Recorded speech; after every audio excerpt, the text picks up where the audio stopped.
নমস্কাৰ গৌতম চৰাইদেউ ইটো অনুষ্ঠান খোলাখুলি মাজলৈ আপোনালোকক স্বাগতম জনাইছো।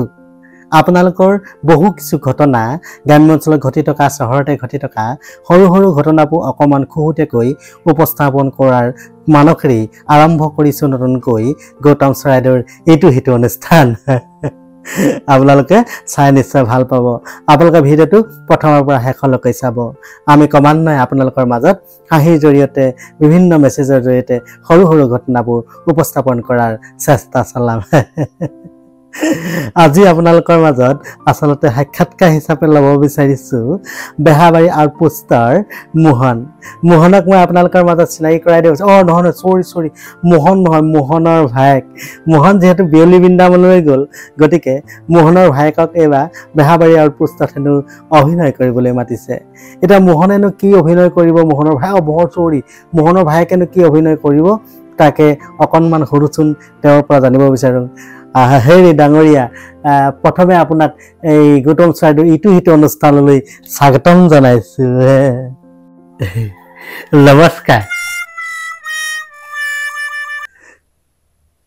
হেৰি ডাঙৰীয়া, মোৰ এইটো অনুষ্ঠানলৈ আহিছে গৌতম চৰাইদেউটো এটা ধুনীয়া অনুষ্ঠান ইটো আপুনি গেঞ্জিটো পিন্ধি আহিলে যে চোলা এটা বা আপুনি পিন্ধি আহিব নোৱাৰেনে? গেঞ্জি মানে গামোচাও পিন্ধি আহিছো। চহৰত গোটেই পানী বুলি কৈছে না, সেইকাৰণে চুইমিং পুল ধেৰ বুলি শুনিছো। চুইমিং পুলত সাঁতুৰি পিনে চিধা বেহাবাৰী আউটপোষ্ট পৰিচালকৰ ওচৰলৈ যাম বুলি ভাবিছো। সেইকাৰণে গেঞ্জি আৰু গামোচাখনকে পিন্ধি আহিছো। ডাঙৰীয়া নমস্কাৰ। আপোনাক আজি মাতি আনিছো মানে কি, বেহাবাৰী আউটপোষ্টত এতিয়াতো মোহন নাই, আপোনাৰ মানে দাদা। এতিয়া আপুনি শুনিছো এতিয়া আপুনি হেনো বোলে বেহাবাৰী আউটপোষ্টত আপোনাক অভিনয় কৰিবলৈ মাতিছে পৰিচালকে। আপোনাৰ এতিয়া মনটো কেনেকুৱা লাগিছে, অনুভৱটো কেনেকুৱা অলপ জনাবচোন। অনুভৱ মানে কি কবা, বেহাবাৰী আউটপোষ্টত আমাৰ মোহন দা আছিল নাই? মোহন দা এতিয়া বিয়লি বৃন্দাবন গ'লগে নহয় ৰাজীৱ দৈৰ লগত অভিনয় কৰিবলৈ। বেহাবাৰীত বোলে মোহনৰ ভায়েক বুলি এটা উলিয়াম বুলি কৈছে। অনলাইনত পেজতে পালো, এপ্লাই কৰি দিলো। এতিয়া হেনো এইটো এপ্ৰুভ হৈছে বোলে। সেইকাৰণে ইণ্টাৰচিটিতে আহিলো। আপুনি মতাৰ কাৰণে চিধাই ইণ্টাৰভিউটো দিবলৈ আহিলো। তাৰপিছত অপেন যিবোৰ গুৱাহাটী চুইমিং পুল হৈছে যে এতিয়া কিছুদিন ধৰি চুইমিং পুলত গা ধুম। মোহিনী ডাঙৰীয়া, আপুনি এতিয়া তাত কি অভিনয় কৰিব লাগিব? পৰিচালকে আপোনাক কি বুলি কৈছে? আমাৰ ইটো অনুষ্ঠানৰ দৰ্শকে জানিব বিচাৰিব। অনুভৱটো কওক আপুনি।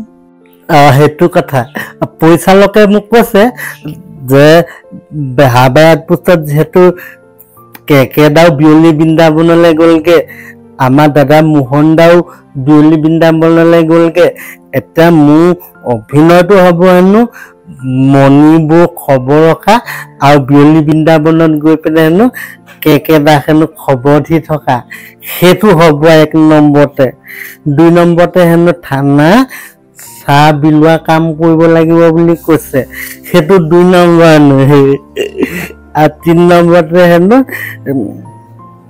থানাত যেতিয়া এই যে বিভিন্ন গোচৰবোৰ আহে যে, এই যে সৰু ঘটনা বুলি যে গিয়েকে ঘৈণীয়েকে কাজিয়া লাগিলে, চুবুৰীতে মাইকীয়ে চুলি লাগিলে, আৰু এই যে সৰু কথা যে ল'ৰাৰ লগতে যে কাজিয়া লাগিলে, প্ৰেমৰ বাবে কোনোবা মৰিলে, আৰু ঘৰৰ সেই গোপন সৰু কথাবোৰ হেনো যিবোৰ ঘটিব থানালৈ আহিব, সেইবোৰ হেনো মই হেনো ৰাকেশ দাৰ লগত হেনো সমাধান কৰিব লাগে। মই হেনো লগোৱা লিখিত হিচাপে থাকিব লাগিব। অভিনী ডাঙৰীয়া, আপোনাৰ যিখিনি দায়িত্ব দিছে এতিয়া আপুনি অভিনয় কৰিব পাৰিবনে? অকমান জনাওক। পাৰিম বুলিয়ে ভাবিছো, সেইকাৰণেতো ইণ্টাৰচিটিত ইমান পইচা খৰচ কৰি আহিছো নগাঁৱৰ পৰা।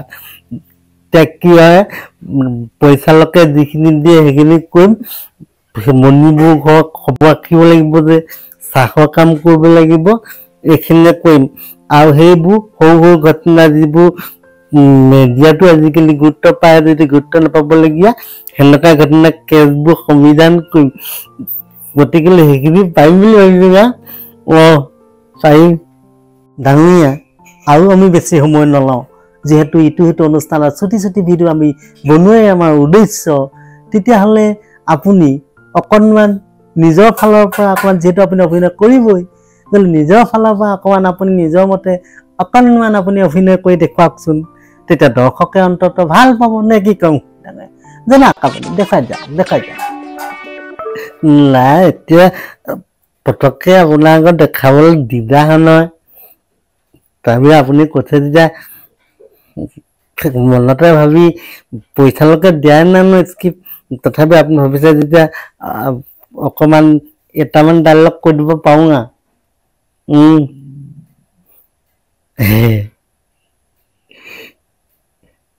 মানিব জুবি য'তে ঘূৰি পিছা ন মই চাবা বিয়লি বৃন্দাবনে গৈ মই গৈ তোমাৰ কথা কৈ দিম এনেকৈ ঘূৰি ঘূৰি পোৱা মোবাইলত অকল কথা পাতি থকা মই কৈ দিম